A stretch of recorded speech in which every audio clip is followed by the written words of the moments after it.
Hello, it's Scott Manley here, once again surrounded by digital spaceships in my Star Citizen hangar here.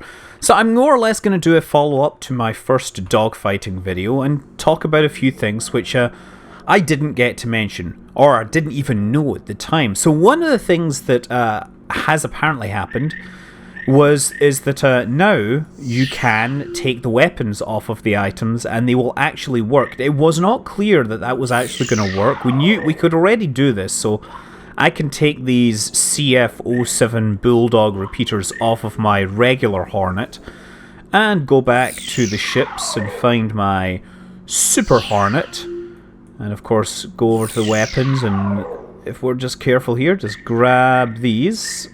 There we go. Ding, ding, ding. And drag that over there. This is a rather slow and laborious process. Clearly the UI is designed to look good rather than to actually be efficient or anything, or easy to use. So there, take these larger Badger repeaters and drop them on top of my regular Hornet trainer so that I will have a better spacecraft. Now, while we're in the fitting screen, there's some other interesting things to note. First of all, this is the Aurora MR trainer. This is what you get if you have an Aurora in the game. And if you mouse over this, it will tell you this is the bearing laser is on a Type 1 mount. But if I move over here, somewhere here... Oh, roller thrusters. Yeah, you can switch out the thrusters if you like. It says... Ah, yes, Class 2B mount, right? So Class 2 means that they are gimbaled, which means they can, of course, rotate to track their target. Now, if I look at the regular Aurora, right, or rather, this is the LX, actually. This is a luxury edition. This does not have the turret mounting, right? This just has a fixed mounting. So I've noticed that between the three spacecraft, the three trainers that they've added, they've upgraded all the weapons mounts to actually have more... to add basically gimbaled mounts for all the weapons. See, there's a nose Class 2 slot. Similarly, the right wings are Class 1s, but they've added more gimbaled weapons to every single location. I guess I could actually take out things like the radar display, the matchmaking UI, all sorts of other fascinating items are appearing in here. It's also technically possible, and bizarrely enough, to take the turrets and fit them onto the Origin 300 trainer in the missile slots, although I wasn't able to actually get the weapons to fire in that mode. I had an Origin 300i with a pile of turrets, basically two turrets full of weapons. So yeah, you can take the guns off of any of the ships that you have and try sticking them on these. But they're not all guaranteed to work, and furthermore, they're not all guaranteed to have proper sound effects. So we look up here, we actually have the guns working. Anyway, before I actually fly this, I want to take a look at some of the other ship changes over this way. So the Origin 300i has had a bit of work done to it as well. It still is more or less the same shape, but the interior has been spruced up a little to make it look a little more luxury, let's say. That metal paneling on the floor now looks a little darker, and of course that could just be a lighting problem now I think about it. But you know, the screen here is different. You have these like little oxygen bottles, danger electrical box must be covered. And note now that they're no longer making the mistake of mirroring the text. The bed is still not available at this time, but the seat is here, although the animations on the seat are slightly broken. Never mind, it will be fixed, obviously, one day. The controls are completely different from the original. What I've got, the other one I have is an Origin 350R, the racing model. Let's just exit this so you can take a look around this cockpit here. So the cockpit looks a whole lot more sleeker and more luxurious than the previous Origin 350 that I have been flying, or at least sitting in, pretending to fly, making vroom vroom spaceship sounds as I sit around in my hangar waiting for my internet spaceships to actually fly. So yeah, there's a bit of a glitch there. As you get out of the seat, it doesn't actually rotate the seat, so now you can actually see the back of the seat, and it says, "Warning! Bad stuff happening here. Now, another ship worth looking at is the Freelancer. Unfortunately, you cannot take those guns off it yet and mount them on the Hornet. But the Freelancer has had a little bit of a makeover. And it's no secret there will be, modified variants of the Freelancer available really soon. The actual exterior models leaked a few months ago. They were distributed in the package and then removed. Now, the front of the ship has been changed a little, but it's very hard to tell because I think there's some sort of lighting bug going on here. But you've now, well, the extra seats for the crew have been moved up. Well, the shower is no longer visible there. So, the shower and toilet used to be in that space, but now it's private, I guess. And there is a door through to the back here. Again, this looks like an airlock of some sort, because there's another door immediately here, even although you can't tell because the lights are failing. And the cargo bay is actually slightly wider, so they've actually widened the interior, I believe. So I should actually repeat my thing where I try to fly an Aurora inside it, right? So yeah, they've modified this just a little. I do like it, but obviously we can't really appreciate it given the bugs that we're seeing in the lighting right now.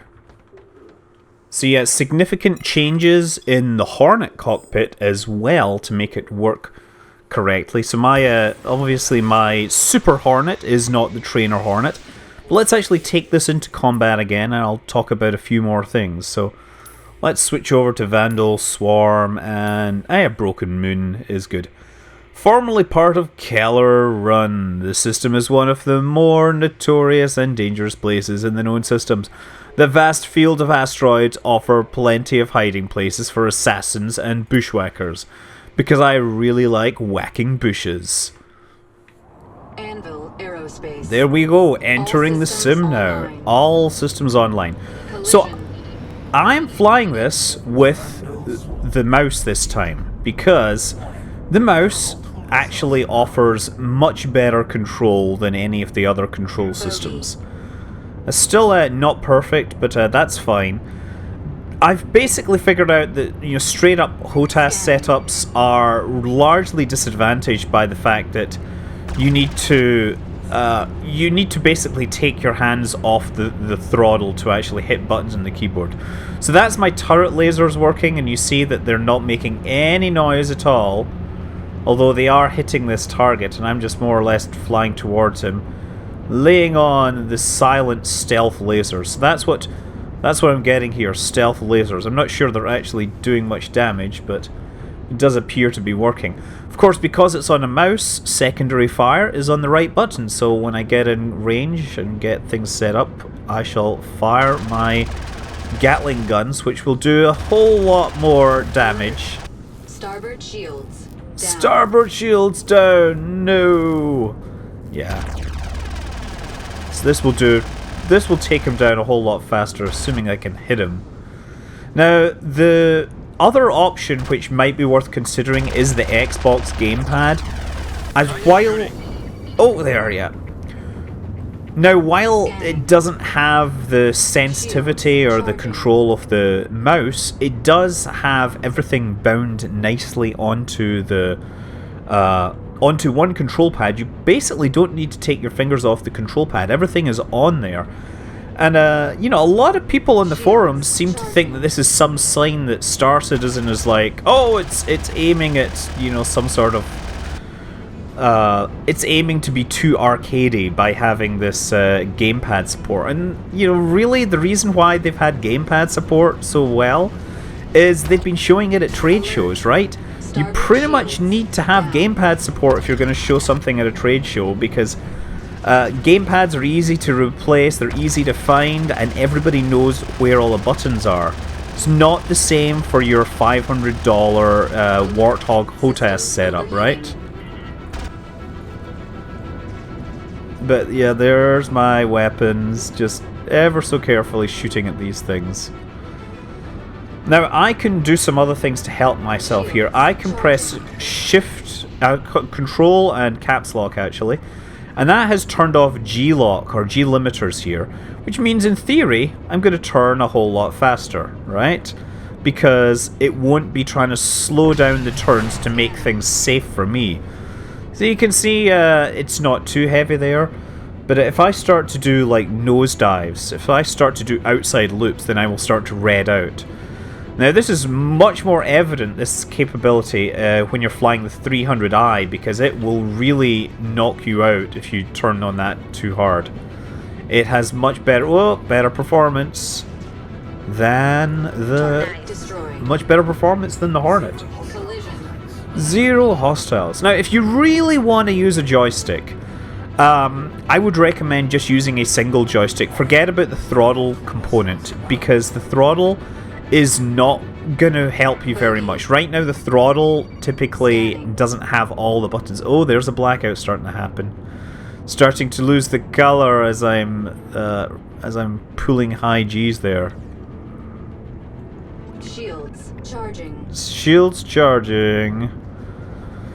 So yeah, if you use a single joystick and leave your other hand on the keyboard, then you will still have access to everything you need to care about. If you try to use a HOTAS setup, then you're probably in for a lot of grief as you try to make every control work, and the game not really being designed for that just yet. Clearly it is possible to fit all the functionality onto a unified control interface, since they do it with the Xbox gamepad.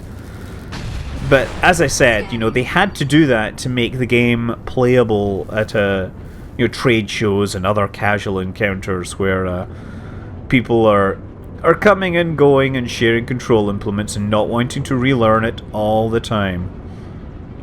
I'm gonna get in here and start shooting him.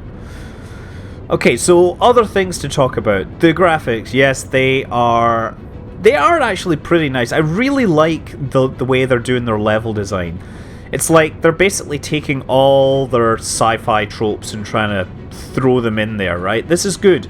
It's not trying to be stupidly realistic. It's just trying to do fun things. They're trying to do fun things with the toolkit that science fiction offers. They're trying to offer you dying stars, worlds being terraformed, giant beams of energy, asteroid fields, all of... Oh! There we go. And you know what? The other thing that is really amazing is the damage modeling. This is some of the best damage modeling I've seen in any game. As you can see, you can shoot bits off a spacecraft and they will try to fly still. You can shoot them. You can headshot some of the targets by hitting the right location. You can disable weapons. You can lose your weapons. You can lose your engines. You can find yourself floating around in space with nothing to control you. You can eject. It's all there. It's all pretty good. And you can obviously take damage to individual systems. And it can also lead to epic deaths where you shoot one of the blade wings off of these Vandul and then your victory is cut short as it flies off and slices through your cockpit. Great times. Anyway, another flight control feature you can disable is Comm Stab, which is kind of like traction control. Basically, as you're turning, it will slow your ship down to make sure that you can maintain the turn. If you turn it off, you will start to slide, you'll drift around. And that might be something you actually want. But also, these stability control systems have been contributing to some of the jerky behavior of the control system. Anyway, where is this Vandul ace? I am going to lock him up with the missile, and then I'm going to shoot him with a missile, because I'd rather shoot him with a missile than let him be an ace any longer. Fire! And off he goes. Next target, missile on him too. Target destroyed, that is something I like to hear. Missile away. And we'll go for the next one. Target destroyed, and he is... Whoa! He's going this way. Okay. Yeah, I do really like parts of the level design, let's say. They're obviously not going for realism here. They're going for fun sci-fi. No! I can eject as well. No! Forward Eject! shields down. Eject! No! So ejecting is of course another cool thing. I didn't really need to eject. Well, but I just wanted to show this. Hold on, maybe we can calm down now. There we go. I'm now floating in space. The battle is continuing around me. And as I float, the music turns to kind of chill out soundtrack music. Where's the battle actually happening? We can see it. You can actually still fly around. Are they down below me? No, there's the planet having its core reheated or something. Ah, look. There is a Hornet flying around and shooting Van Dole. Let's push forward and go after him. So you can watch this, or you can just chill out. I actually kind of would like this as a screensaver. Just get rid of that X to respawn. Maybe get rid of some of the sound effects and just watch him fall gently towards the planet. It's really quite, special. There he is. There's my dude, floating around in space, wondering whether he will ever fly safe again. I'm Scott Manley. Fly safe.